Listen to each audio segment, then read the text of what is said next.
Bonjour chers élèves, cette vidéo 4 va porter sur la première partie de la leçon 2 du chapitre 7 probabilité. Et cette leçon 2 est intitulée calcul de probabilité. Alors au paragraphe A, nous allons parler un peu sur le vocabulaire probabiliste. La définition 1 dit: à toute expérience ou épreuve, on associe un ensemble de théorèmes ayant pour élément les éventualités ou les cas possibles. Cet ensemble est appelé l'univers. Alors, qu'est-ce que cette définition veut nous faire comprendre? La définition veut nous dire que, en probabilité, avant de parler du tirage, il faut d'abord effectuer une expérience ou une épreuve. Une expérience, une épreuve, un exemple, le jet d'une pièce de monnaie, le jet de plusieurs pièces de monnaie, le jet d'un dé, le jet de plusieurs dés, le choix d'un certain nombre d'élèves parmi tant d'autres en classe, le choix d'un certain nombre de boules parmi tant d'autres dans l'une. Alors, tous ces exemples représentent une expérience ou une preuve. Mais ce qui est important dans chaque expérience ou épreuve, c'est être capable de déterminer les éléments de l'univers.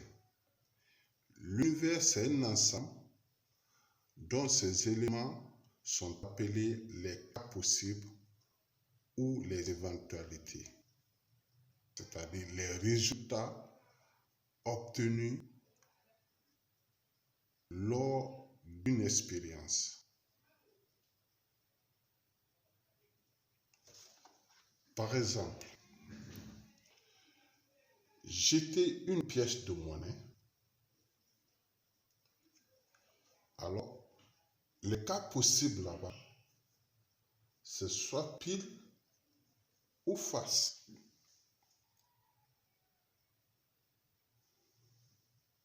Donc, le nombre de cas possibles que nous allons noter cardinal de l'univers, c'est 2. Si on jette une pièce de monnaie, c'est soit pile qui apparaît ou face. Mais si je jette 2 fois de suite une pièce de monnaie, ça c'est vrai, cette expérience est presque la même chose que jeter 2 pièces de monnaie à la fois. Dans cette expérience, les éléments de l'univers, ce sont les couples. Parce qu'on a jeté 2 fois de suite la pièce de monnaie ou 2 pièces de monnaie à la fois. Ces couples, soit on peut avoir pile-pile, soit pile-face, soit face-pile, soit face-face. Donc, ces couples sont appelés les cas possibles. Donc, dans cette expérience, le cardinal de l'univers, autrement dit le nombre de cas possibles, est 4. Si je prends par exemple le jet d'un dé, le dé est numéroté de 1 à 6. Donc, jeter un dé, les cas possibles, les éventualités sont 1, 2, 3, 4, 5 ou 6. Donc, le cardinal de l'univers ici est 6 éléments. 1, 2, 3, 4, 5, 6. Si on jette le dé, c'est soit 1 ou 2 ou 3 ou 4 ou 5 ou 6 qui apparaît. tout comme jeter 2 fois de suite un dé ou 2 dés à la fois. Un autre exemple aussi, tirer dans l'une contenant 5 boules, donc je vais dire tirer 2 boules dans une contenant 5 boules. Alors ici, l'univers sont les coupes de boules qu'on tire, les 2 boules qu'on tire dans l'une. Mais comme il y a 5 boules, ce qui est important, c'est connaître le cardinal de l'univers. Ici, l'univers, ce sont les couples de boules. Alors, ici, le cardinal de l'univers, vu qu'on tire, si on tire simultanément les 2 boules, donc on va dire tout simplement c'est la combinaison de 5 pris 2 à 2 qui se calcule comme factoriel 5 sur factoriel 5 moins 2 factoriel 2 factoriel 5 sur factoriel 5 moins 2, ça fait 3 factoriel 2. On décompose en un factoriel 5 fois 4 fois factoriel 3 sur factoriel 3. On décompose le 2, 2 fois 1, factoriel 3, factoriel 3. 2 et 4 se simplifient, ça donne 10. Ça veut dire qu'il y a 10 cas possibles. Bien. Alors, en définition 2, on dit un événement, en petit a, un événement est une partie de l'univers. On a dit que l'univers est un ensemble. Avant tout, l'univers est un ensemble. Si je prends par exemple le cas qui est là, ou ce cas. Donc, les sous-ensembles de l'univers, c'est ce qu'on appelle en probabilité un événement. On a vu ce cours dans la leçon 3. Je dis dans la vidéo 3 de la leçon 1 de ce chapitre. Donc, vous allez revoir ce cours pour mieux comprendre c'est quoi un sous-ensemble ou une partie d'un ensemble. Donc, retenez que un événement est une partie de l'univers. Un événement élémentaire est une partie de l'univers qui ne contient un seul élément. En ensemble, c'est ce qu'on appelle le singleton. Le singleton. Donc, en probabilité, le singleton est appelé ici un événement élémentaire. Maintenant, essayons d'établir un lien entre les deux langages.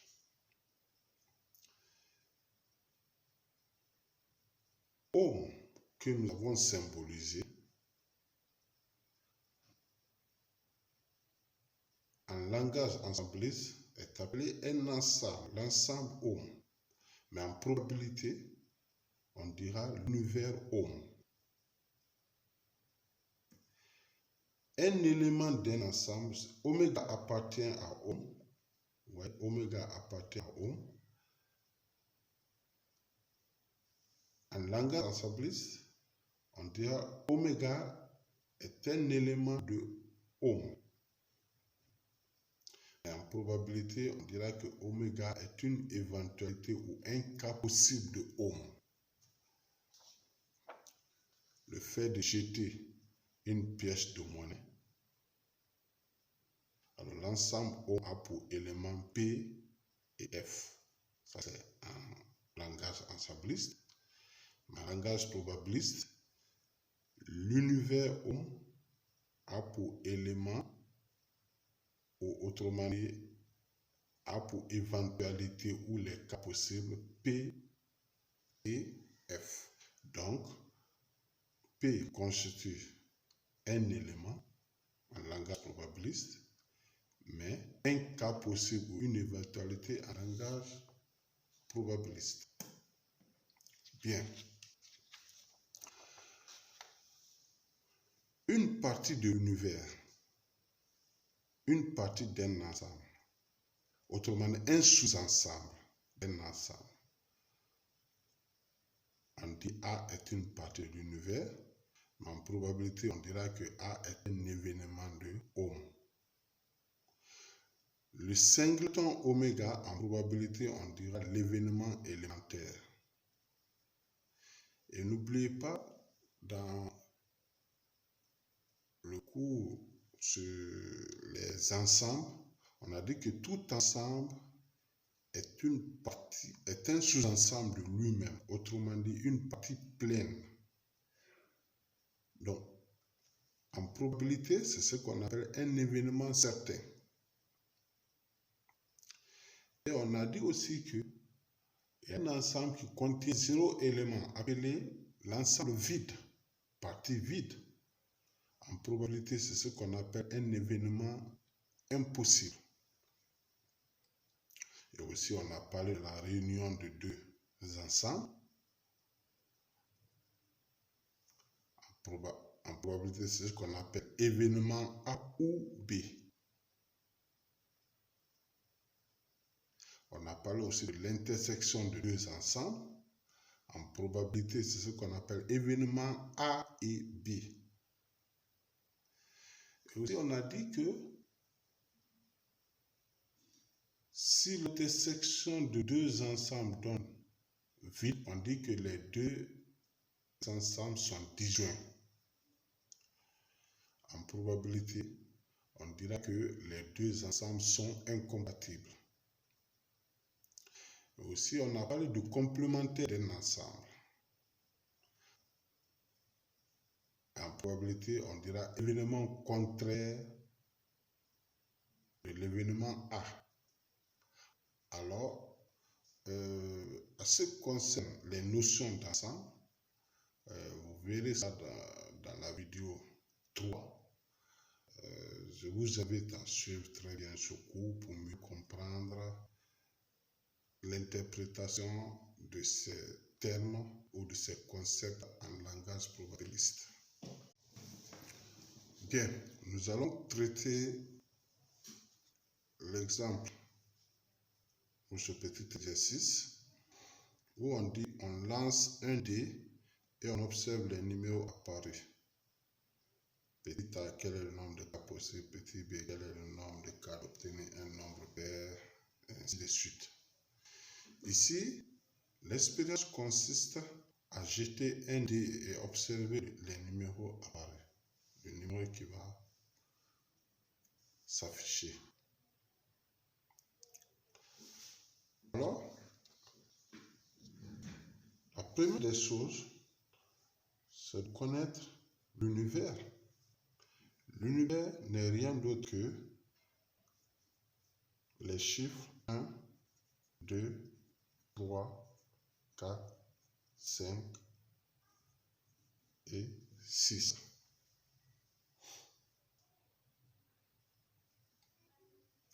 Bien. Alors, la première question, le nombre de cas possibles est tout simplement le cardinal de l'univers. Donc, on dira cardinal de l'univers égale à 1, 2, 3, 4, 5, 6.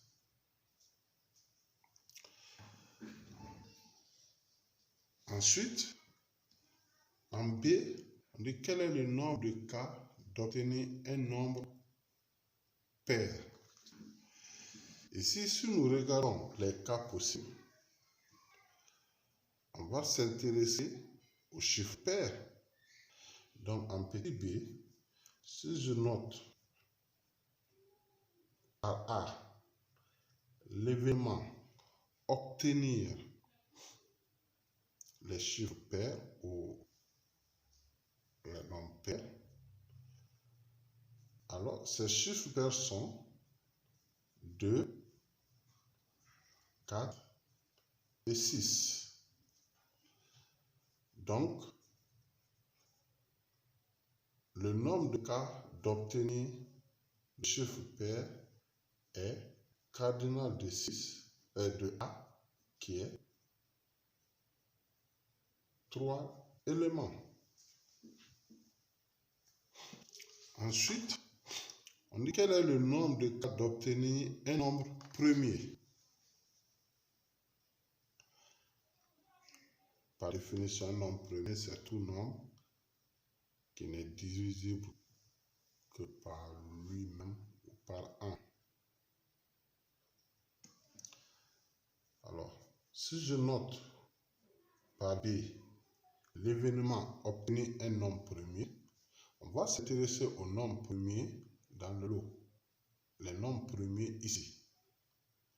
Les nombres premiers, c'est 2, 3 et 5. Donc on a 2, 3 et 5. 1 n'est pas un nombre premier. Les nombres premiers commencent à partir de 2. 2, 3 et 5. Donc, la réponse à cette question, on a cardinal de B est égal à 3 éléments. Ensuite, on dit quel est le nombre de cas d'obtenir le chiffre 6. Si je note par D l'événement obtenir 6, c'est seulement ça. Alors la réponse à la question, on dira le cardinal de D est égal, il y a combien d'éléments? Un seul élément, donc 1. Ensuite, on dit quel est le nombre de cas d'obtenir un nombre pair ou premier. Le ou signifie la réunion. Donc, si moi je note par E l'événement obtenir un nombre pair ou premier, donc ça veut dire de faire tout simplement la réunion de A et B. A union B. Ou vous revenez dans l'univers, vous recherchez tous les chiffres qui sont pairs ou premiers. Donc ici, nous allons obtenir par 2, 3, 4, 5 et 6. C'est ça la réunion de ces deux ensembles, de ces deux événements A et B. 2, 3, 4, 5, 6. Donc, le cardinal de E va être 1, 2, 3, 4, 5. Donc, ça va être 5.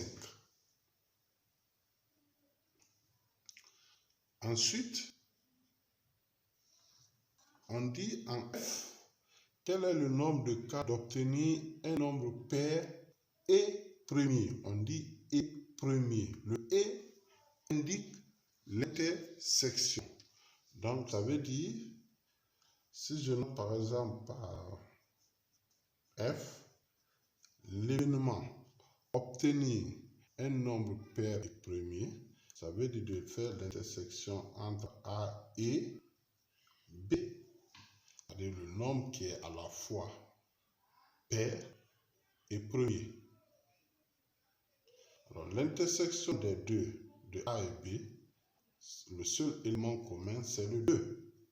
Donc, pour répondre à la question, on dira le cardinal de F est égal à combien d'éléments? 1. Donc, ça veut dire qu'il n'y a qu'un seul nombre de cas d'obtenir un nombre pair et premier. En G, quel est le nombre de cas d'obtenir un nombre impair? Un nombre impair.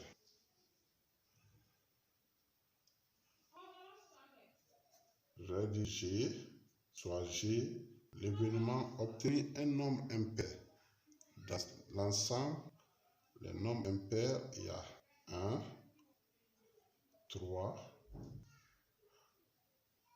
et 5.